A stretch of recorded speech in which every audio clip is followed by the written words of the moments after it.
मी आरोग्य मित्र विजय दाभाडे.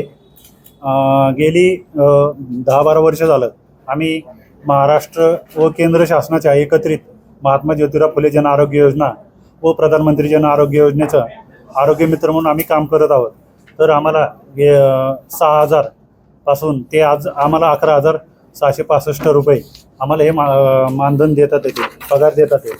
तर आमच्या मागण्या अशा राहतील की आरोग्य मित्रांना किमान वेतन कायद्यानुसार आम्हाला 26,000 रुपये असे आमची मागणी आहे. दरवर्षी आमचा 10% वेतनवाढ ही देण्यात यावी. त्याचप्रमाणे आरोग्य मित्रांना पेट्रोल अलाउन्स देण्यात यावा व आरोग्य मित्रांना कायदेशीर रजाही देण्यात यावी. आरोग्य मित्रांचे बदलीचे धोरण हे रद्द करावं आणि हो, आमच्या एवढ्या मागण्या असतील सर. मी आरोग्य मित्र अपर्णा टेमकर.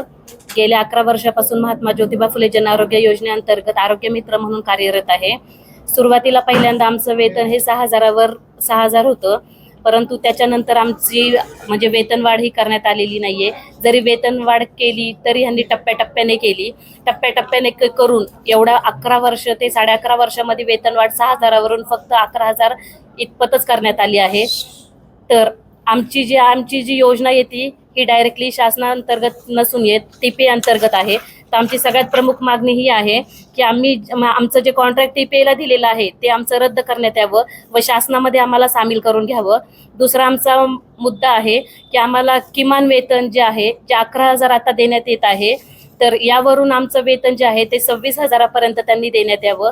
याच्यानंतरून आमची प्रमुख मागणी असेल की आमच्या आरोग्य मित्रांच्या बदल्या ह्या दर 3 महिन्याला होत असतात, पण ह्या बदल्या ज्या करत असतात त्यावेळेस ते विचार आमचा थोडाही करत नाही की आरोग्य मित्र घरापासून त्यांचं हॉस्पिटल किती लांब अंतरावर आहे.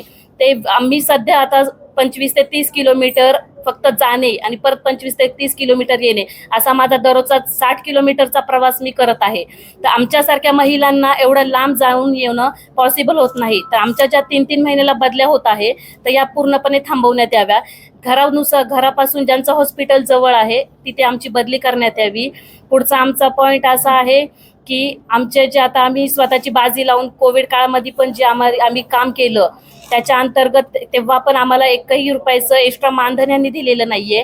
सगळ्यात म्हणजे मुद्दा महत्वाचा, आम्हाला महात्मा फुले जन आरोग्य योजनेचा फक्त पेमेंट आहे तो दिला जातो, परंतु त्याच्या अंतर्गत जी योजना आहे दुसरी योजना आमची आयुष्यमान भारत ह्याचा मोबदला आम्हाला 1 रुपयाही कंपनी किंवा आमची TPA देत नाहीये. तर आमचं एवढंच निवेदन राहील की आम्हाला जे तुम्ही एक्स्ट्रा जे काम दिलेलं आहे त्याचा मोबदला पण आम्हाला देण्यात यावा, अशी आमची पूर्णपणे मागणी राहील की किमान वेतन कायद्यानुसार आम्हाला 26,000 पेमेंट वाढ आमची झालीच पाहिजे. आणि जे आरोग्य मित्रांना जे आम्हाला म्हणजे आताही आम्ही जो संप करत आहोत त्याच्यानंतर आम्हाला म्हणजे अशी धमकी देण्यात आलेली आहे की तुम्ही जर संप केला तर तुम्हाला कामावरून टर्मिनेट करण्यात येईल, काढून टाकण्यात येईल.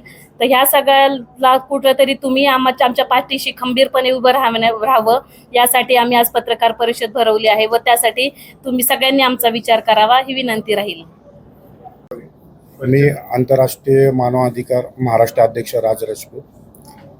आज जे आरोग्य मित्र यांच्या वतीने जे आंदोलन करण्यात येत आहे पुणे जिल्हाधिकारी इथे आणि वेतनवाढीसाठी, परत दुसरं एक असं आहे की महाराष्ट्र शासनाने एक असं त्यांना निर्देश किंवा आदेश द्यावा की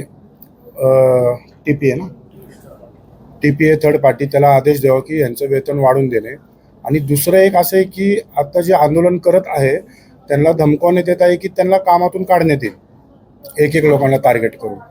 जर असं थर्ड पार्टी TPAने जर असं केलं, एकही आंदोलन करताना जर त्यांनी ब्रेक दिला तर आंतरराष्ट्रीय मानव अधिकाराच्या वतीने ते TPA कार्यालयावर धडक मोर्चा काढण्यात येईल किंवा आंदोलन करण्यात येईल किंवा यांच्या सर्व सेवा देणारे यांच्या सर्व पाठीशी उभं राहून साखळी उपोषण करण्यात येईल. आणि शासनाने लवकरात लवकर आदेश काढून यांची मागणी पूर्ण करावं, कारण की हे आज सगळेजण उन्हामध्ये बसलेले आहेत आणि खूप म्हणजे त्रस्तीत की 11,000 मध्ये घर चालणं शक्यच नाही, येणं जाण्यामध्येच तो पैसा चाललाय.